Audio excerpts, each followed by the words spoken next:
नमस्कार दोस्तों, आपका स्वागत है। आज एसपीडी का पेज नंबर 171 है। अगर आप इस चैनल पर नए हो तो चैनल सब्सक्राइब करें और बेल आइकन प्रेस करें।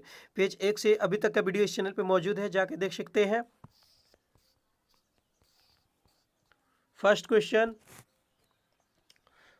सुदर्शन झील का जीर्णोद्वार रुद्र दामन ने, सुदर्शन झील का जीर्णोद्वार कौन है? रुद्र दामन ने। संस्कृत में जारी पहला शिलालेख जूनागढ़ या गिरनार अभिलेख है, जो रुद्रदामन द्वारा जारी किया गया। संस्कृत में जारी पहला अभिलेख जूनागढ़ या गिरनार अभिलेख है, जो रुद्रदामन द्वारा जारी किया गया। कुषाण वंश के संस्थापक कजुल कडफिसेस है। कुषाण वंश का संस्थापक कौन है? कजुल कडफिसेस है। कुषाण वंश का प्रसिद्ध शासक कौन था? कनिष्क था। कुषाण वंश का प्रसिद्ध शासक कनिष्क था। कनिष्क की पहली राजधानी थी पुरुषपुर। कनिष्क की पहली राजधानी कहाँ थी? पुरुषपुर। कनिष्क या कुषाणों की राजधानी कहाँ थी? दूसरी राजधानी मथुरा। कनिष्क या कुषाणों की दूसरी राजधानी मथुरा थी। कनिष्क के दरबार में थे नागार्जुन, अश्वघोष, वसुमित्र, चरक संहिता। आयुर्वेद का जनक माना जाता है चरक को। आयुर्वेद का जनक किसको माना जाता है? चरक। भारत का आइंस्टीन कहते हैं नागार्जुन को। भारत का आइंस्टीन नागार्जुन को कहते हैं। शून्यवाद का प्रवर्तक थे नागार्जुन। शून्यवाद के प्रवर्तक कौन थे? नागार्जुन थे। सिल्क मार्ग को आरंभ करवाया कनिष्क ने। सिल्क मार्ग को प्रारंभ करवाया था कनिष्क ने। शक संवत चलवाया कनिष्क ने 78 ईस्वी में। शक संवत चलाया 78 ईस्वी में कनिष्क ने। राष्ट्रीय कैलेंडर आधारित है शक संवत पर। विक्रम संवत शुरुआत हुआ 58 ईसा पूर्व में। विक्रम संवत शुरुआत हुआ 58 ईसा पूर्व में। बुद्ध की मूर्ति मिलती है कुषाण काल में। गंधार शैली फली फूली कुषाण काल में। गंधार शैली फली फूली कुषाण काल में। शुद्ध सोने के सिक्के चलवाए कुषाणों ने। शुद्ध सोने का सिक्का किसने चलाया? कुषाणों ने। प्राचीनतम सिल्क सिक्के चलवाए आहत सिक्के। प्राचीनतम सिक्के कहलाए क्या? आहत सिक्के। कुषाण वंश का अंतिम शासक था वसुदेव। कुषाण वंश का अंतिम शासक वसुदेव। गुप्त वंश के संस्थापक कौन थे? श्रीगुप्त। गुप्त वंश के संस्थापक श्रीगुप्त। गुप्त वंश का वास्तविक संस्थापक चंद्रगुप्त प्रथम। गुप्त वंश का वास्तविक संस्थापक चंद्रगुप्त प्रथम। शक संवत चलवाया चंद्रगुप्त ने 319 ईसा पूर्व में। चंद्रगुप्त प्रथम की उत्तराधिकारी समुद्रगुप्त है। सिक्कों पर बीना बजाते स्थित है समुद्रगुप्त। सिक्कों पर बिना बजाते स्थित है समुद्रगुप्त के का शासनकाल में। भारत का नेपोलियन कहलाया समुद्रगुप्त। समुद्रगुप्त का दरबारी कवि था हरिसेन। प्रयाग प्रस्थिति लेख से जानकारी मिलती है समुद्रगुप्त से संबंध में। प्रयाग प्रस्थिति लेख से जानकारी मिलती है समुद्रगुप्त के संबंध में। और प्रयाग प्रस्थिति की रचना कौन किया? हरिसेन ने। समुद्रगुप्त का उत्तराधिकारी था समुद्रगुप्त द्वितीय। समुद्रगुप्त का उत्तराधिकारी कौन था? चंद्रगुप्त द्वितीय था। समुद्रगुप्त का उत्तराधिकारी चंद्रगुप्त द्वितीय। चंद्रगुप्त द्वितीय ने दूसरी राजधानी जो है पाटलिपुत्र बनाया और उज्जैन को, मतलब विक्रमादित्य ने दूसरी राजधानी बनाया था उज्जैन को। प्रथम राजधानी जो है चंद्रगुप्त द्वितीय का पाटलिपुत्र है और दूसरी उज्जैन है। मेघदूत या कुमार संभव की रचना है कालिदास की। मेघदूत कुमार संभव रचना है कालिदास की। गीत गोविंद के रचयिता जयदेव है। गीत गोविंद के रचयिता जयदेव है। पंचतंत्र के लेखक विष्णु शर्मा है। पंचतंत्र के लेखक कौन है? विष्णु शर्मा है। प्रसिद्ध चीनी बौद्ध यात्री फहियान भारत आया था चंद्रगुप्त द्वितीय के काल में 5वीं शताब्दी में। प्रसिद्ध चीनी यात्री फहियान आया था चंद्रगुप्त द्वितीय के शासनकाल में 5वीं शताब्दी में। सर्वाधिक स्वर्ण मुद्राएं जारी किया गुप्त काल में। सर्वाधिक स्वर्ण मुद्राएं जारी गुप्त शासकों में किया। चांदी का सिक्का को सर्वप्रथम चलवाया था चंद्रगुप्त द्वितीय ने शकों पर विजय के उपलक्ष्य में। चांदी का सिक्का जो है सर्वप्रथम चलवाया था चंद्रगुप्त द्वितीय ने शकों पर विजय के उपलक्ष्य में। महरौली में स्थित राजा चंद्र के लौह स्तंभ को बनवाया था चंद्रगुप्त द्वितीय ने। महरौली के स्थित राजा चंद्र के लौह स्तंभ को बनवाया चंद्रगुप्त द्वितीय ने। चंद्रगुप्त द्वितीय का उत्तराधिकारी कौन था? कुमारगुप्त था। चंद्रगुप्त द्वितीय का उत्तराधिकारी कुमारगुप्त था।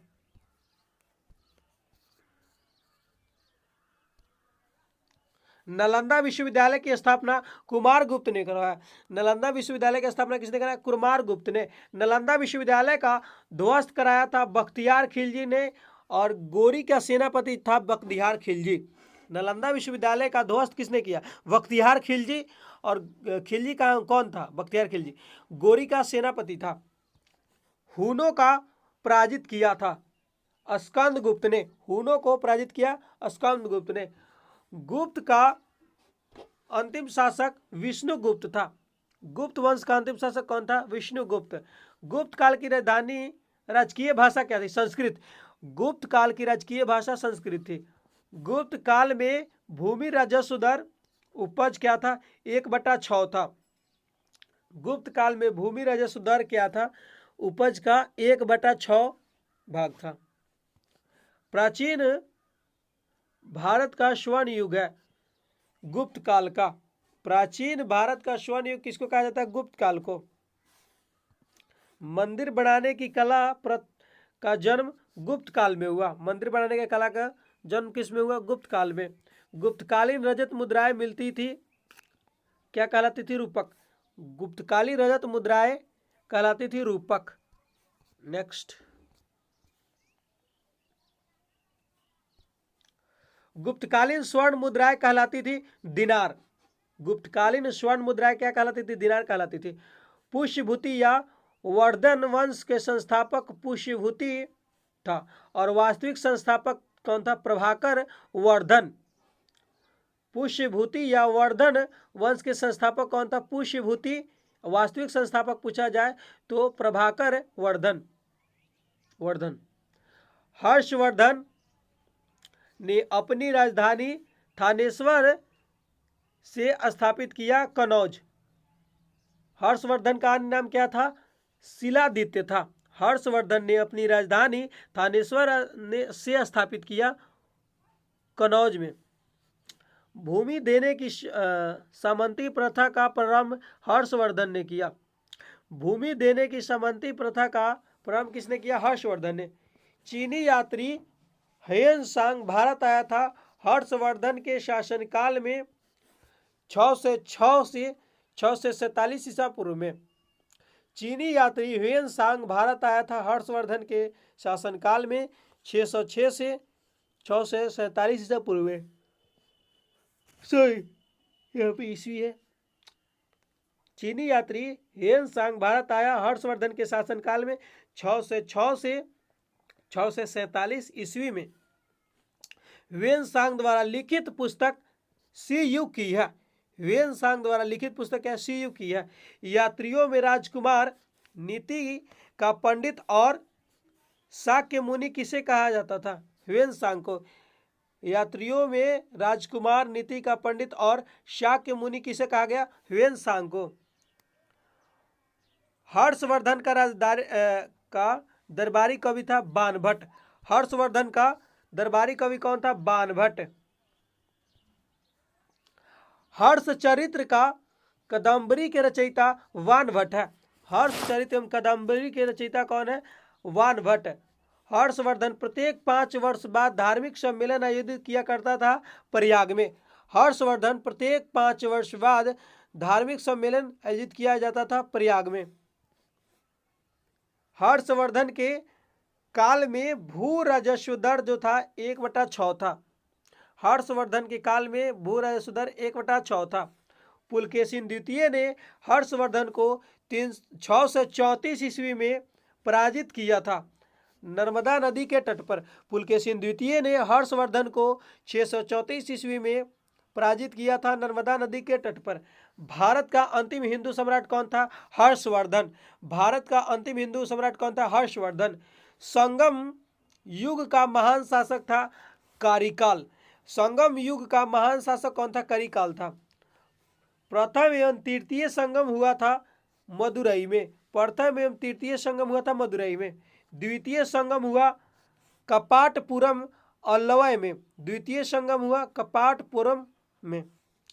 चोल राज का प्रमुख शासक कौन था? करिकाल था। चोल राज का प्रमुख शासक करिकाल था। पुरी के जगन्नाथ मंदिर का निर्माण कराया था अनंतवर्मन चोंडगंग ने। पुरी के जगन्नाथ मंदिर का निर्माण कराया अनंतवर्मन चोंडगंग ने। भुवनेश्वर में लिंगराज मंदिर का निर्माण कराया सोमवंशी राजा ययाति केसरी ने। भुवनेश्वर में लिंगराज मंदिर का निर्माण कराया सोमवंशी राजा ययाति केसरी ने। कोणार्क के सूर्य मंदिर को बनाया नरसिंह देववर्मन वन ने 13वीं सदी में।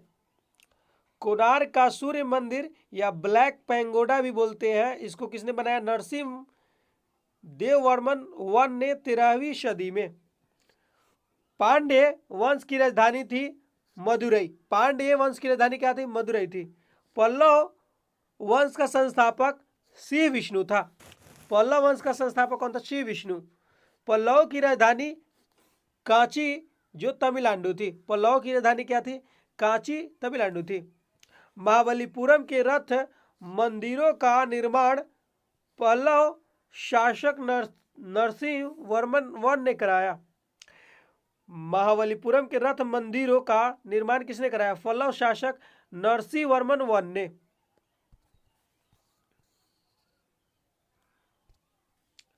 कांची के कैलाश मंदिर का तथा महाबलीपुरम के तट मंदिर का निर्माण कराया नरसिंह वर्मन द्वितीय ने। कांची का कैलाश मंदिर का तथा महाबलीपुरम के तट मंदिर का निर्माण कराया नरसिंह वर्मन द्वितीय ने। पल्लव वंश का अंतिम शासक अपराजित है। पल्लव वंश का अंतिम शासक कौन है? अपराजित है। वातापी के चालुक्य के संस्थापक है जय सिंह। वातापी के चालुक्य का संस्थापक जय सिंह है। वातापी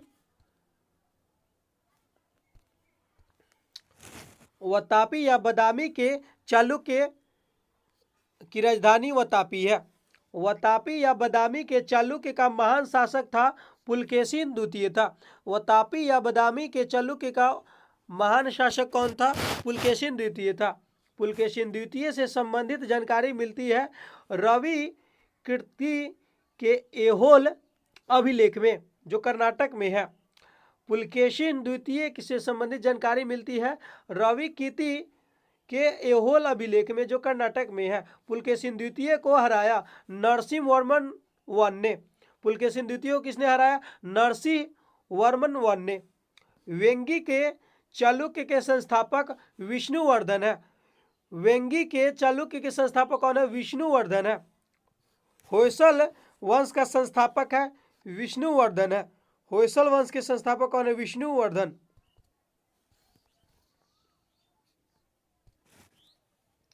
होयसल वंश की राजधानी थी द्वार समुद्र। होयसल वंश की राजधानी कौन थी? द्वार समुद्र थी। द्वार समुद्र का अन्य नाम हेलेबीड जो कर्नाटक में है। द्वार समुद्र का अन्य नाम क्या है? हेलेबीड जो कर्नाटक में है। होयसल वंश का अंतिम शासक बल्लाल तृतीय है। होयसल वंश का अंतिम शासक बल्लाल तृतीय है। राष्ट्रकूट वंश का संस्थापक था दंती दुर्ग। राष्ट्रकूट वंश का संस्थापक कौन था? दंती दुर्ग। राष्ट्रकूट वंश का राजधानी थी मानेखेट। राष्ट्रकूट वंश की राजधानी क्या थी? मानेखेट थी। एलोरा एवं एलिफेंटा का निर्माण राष्ट्रकूटों ने किया। एलोरा व एलिफेंटा का निर्माण किसने किया? राष्ट्रकूटों ने किया। अजंता एवं एलोरा की गुफाएं हैं महाराष्ट्र में। अजंता एवं एलोरा की गुफाएं महाराष्ट्र में है। एलोरा के कैलाश मंदिर का निर्माण करवाया राष्ट्रकूट शासक कृष्णवर्मा ने एलोरा के कैलाश मंदिर का निर्माण कराया? राष्ट्रकूट शासक कृष्णवर्मा ने। नेक्स्ट, राष्ट्रकूट वंश का अंतिम शासक कृष्ण तृतीय है। राष्ट्रकूट वंश का अंतिम शासक कृष्ण तृतीय है। कल्याणी के चालुक्य वंश का स्थापना तैलप द्वितीय ने और राजधानी मान्यखेट है। कल्याणी के चालुक्य वंश के स्थापना तैलप ने किया, तैलप द्वितीय ने किया और इसकी राजधानी क्या है? मान्यखेट। मिताक्षरा की रचना विज्ञानेश्वर ने की। मिताक्षरा की रचना किसने किया? विज्ञानेश्वर ने। चोल वंश के संस्थापक विजयालय है। चोल वंश के संस्थापक कौन है? विजयालय है। विजयालय की राजधानी तंजौर या तंजावुर है। विजयालय की राजधानी तंजौर या तंजावुर है। चोल वंश का प्रमुख शासक कौन है? राजराज प्रथम है। चोल वंश का प्रमुख शासक राजराज प्रथम है। तंजौर के बृहदेश्वर के शिव मंदिर को बनवाया? राजराज वन ने। तंजौर के बृहदेश्वर या राजराजेश्वर शिव मंदिर को किसने बनाया? राजराज वन ने। नटराज का कांस्य मूर्तियां है चोल शासक काल की। नटराज की कांस्य मूर्तियां किस काल की है? चोल काल की है। मंदिर निर्माण में विद्वान शैली का प्रचलन हुआ था चोल वंश के शासन में। मंदिर निर्माण में विमान शैली का प्रचलन हुआ था चोल वंश के शासन में। गंगेकोंडचोल कहा जाता है राजेंद्र वर्ण को। गंगेकोंडचोल कहा जाता है राजेंद्र वर्ण को। चोल वंश का अंतिम शासक राजेंद्र तृतीय है। चोल वंश का अंतिम शासक कौन है? राजेंद्र तृतीय। पाल वंश का संस्थापक कौन है? गोपाल है। पाल वंश का संस्थापक गोपाल है। पाल वंश का प्रतापी शासक कौन है? धर्मपाल है। पाल वंश का प्रतापी शासक धर्मपाल है।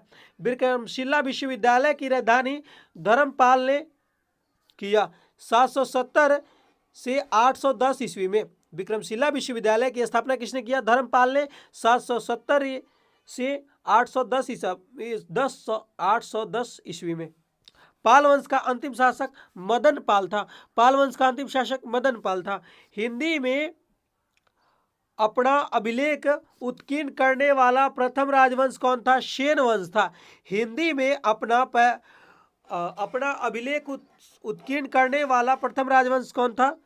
सेन वंश था। सेन वंश का अंतिम शासक कौन था? लक्ष्मण सेन था। सेन वंश का अंतिम शासक क्या था? लक्ष्मण सेन था। बंगाल का अंतिम हिंदू शासक था लक्ष्मण सेन। बंगाल का अंतिम हिंदू शासक कौन था? लक्ष्मण सेन था। लक्ष्मण सेन के दरबार में विद्वान थे जयदेव। लक्ष्मण सेन के दरबार में विद्वान थे जयदेव। गीत गोविंद के रचना थी जयदेव ने। गीत गोविंद की रचना किसने किया? जयदेव ने। हर्षवर्धन हर्ष का दरबारी कवि था कलहन। हर्ष का दरबारी कवि कौन था? कलहन था।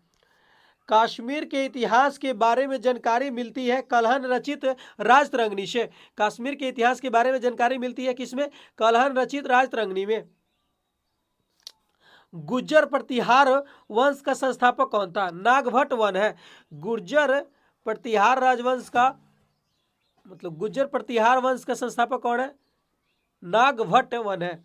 दिल्ली नगर का स्थापना तोमर अनंगपाल ने किया। दिल्ली नगर का स्थापना किसने किया? तोमर अनंगपाल ने। 1194 ईस्वी में चंदावर के युद्ध में जयचंद को मार डाला था मोहम्मद गोरी ने। 1194 ईस्वी में चंदावर के युद्ध में जयचंद को मार डाला था किसने? मोहम्मद गोरी ने।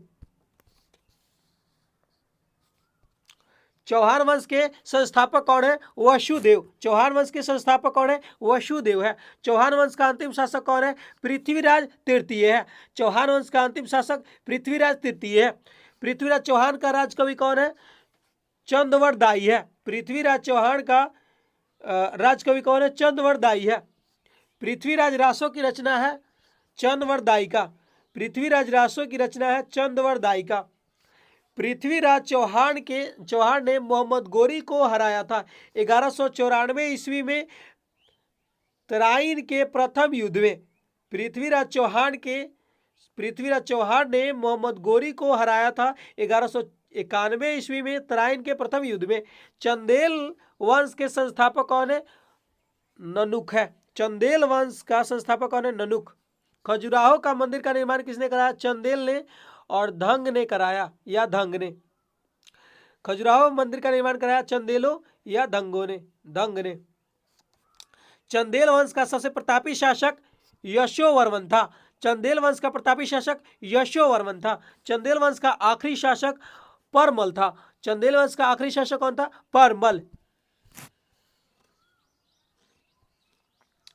सोलंकी वंश के संस्थापक कौन है? मुल्कराज प्रथम है। सोलंकी वंश का संस्थापक मुल्कराज प्रथम है। सोलंकी वंश के प्रमुख शासक भीम प्रथम है।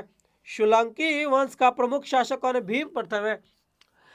मोहम्मद गजनवी ने सोमनाथ मंदिर हो गया यहाँ पे। मोहम्मद गजनवी ने सोमनाथ मंदिर पर आक्रमण किया भीम प्रथम के शासन काल में। मोहम्मद गजनवी ने सोमनाथ मंदिर पर आक्रमण किया भीम प्रथम के शासन काल में। दिलवारा के प्रसिद्ध जैन मंदिर को बनवाया भीम प्रथम के सामंत बिमल शाह ने। दिलवारा के प्रसिद्ध जैन मंदिर को बनवाया भीम प्रथम के सामंत बिमल शाह ने।